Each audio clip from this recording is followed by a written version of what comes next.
Hello, welcome to episode 13, Facing Mortality, Remembering Independence. I'd put this in the category of the good, the bad, and the sad. You know, there are people who are born with disabilities, mental, physical, and their life ahead of them is full of struggle.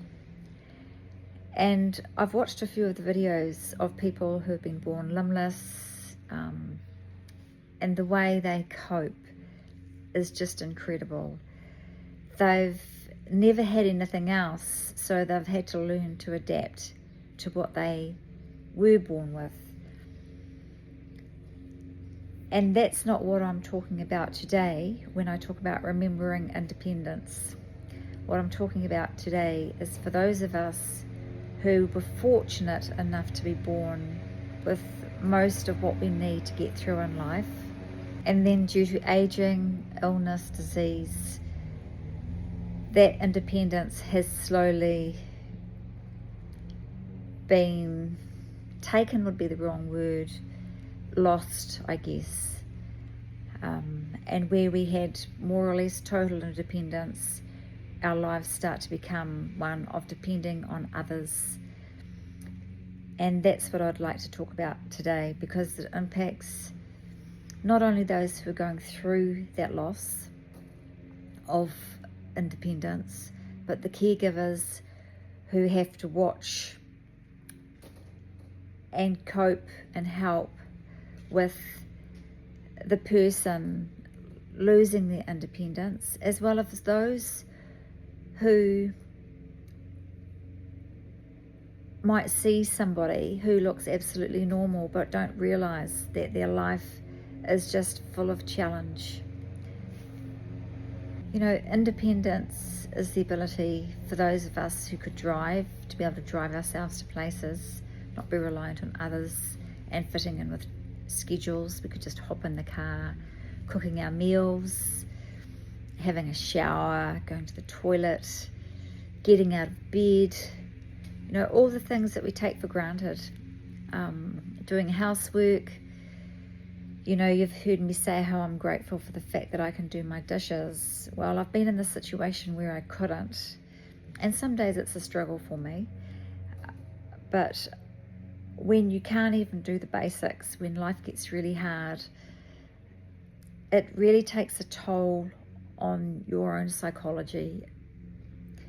It challenges you to put on a smile when sometimes all you want to do is cry. And the crying is for the loss of what we had, and also the frustration of learning how to adapt to the body that we have now, knowing that it's potentially just going to keep going further into the situation where that dependence just becomes more and more. To lose independence can, for some, like you know, women who give birth, it's like leaving your dignity at the door. You just have to suck it up. For example, I've been in situations where I've had to have my body assessed, and you just you know, if you want to know what's going wrong or get help in terms of how to deal with something new, you just have to go with the flow. You know, pride and dignity, our dignity, our pride, they're things that are made up in our head. You know, we don't have so much, you know, we don't concern ourselves when we look after a baby, and it's because they're dependent, and as soon as they get their independence, you know, it's all good. But it's all good anyway, regardless, because you know that they're going to get there. Well, then to have your independence and then to slowly start losing it, that's where the challenges come in. You know, it's hard to say goodbye to what we were, and hello to where we are and where we're going. To adapt to a body that we are not used to. You know, I've watched people where illness and age has taken over them, and as an outsider, it's really hard to understand what's going on, but it is the better option than having to go through it yourself. I know someone who is in constant pain, just major pain all the time, and they've been like that for years and years. I honestly don't know how I would cope with that. You know, I have morphine for pain, but it's not at that stage yet where it's constant. You know, I get breaks, and it's and on a scale of 1 to 10, I wouldn't put it in the 10 bracket at all.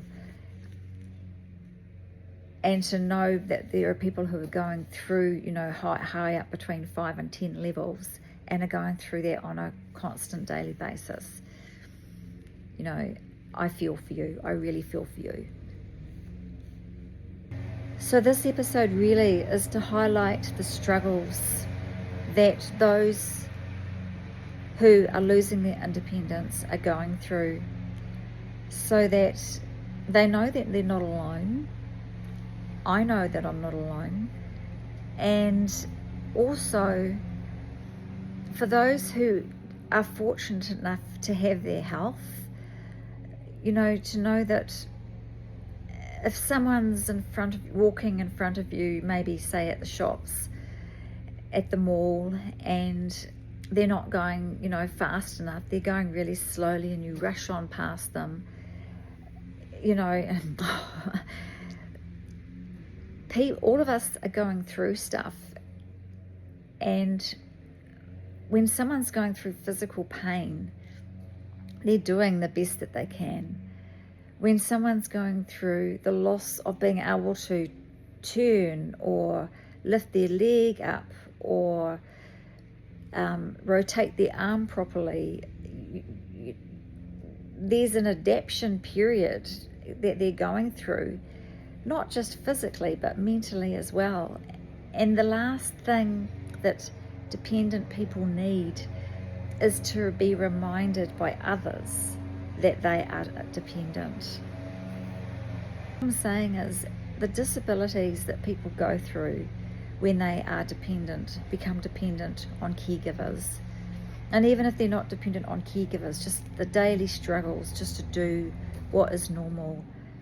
You know, it's really hard. And that's where it's really cool when others, although they might not have the compassion, they can have sympathy, and they can, you know, just a soft smile or something just to help that person realize that, you know, it's okay. It's okay. So I've told you that people tell me how good I look, and I do. I still look good. You know, I don't know how tall I am anymore. I don't know whether I'm 5'2" or 5'3". I weigh 51 kilos, which is quite light for me.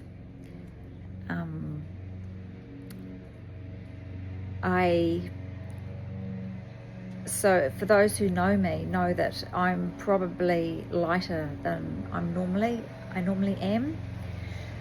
But that weight loss, that 51 kgs, hasn't been from dieting.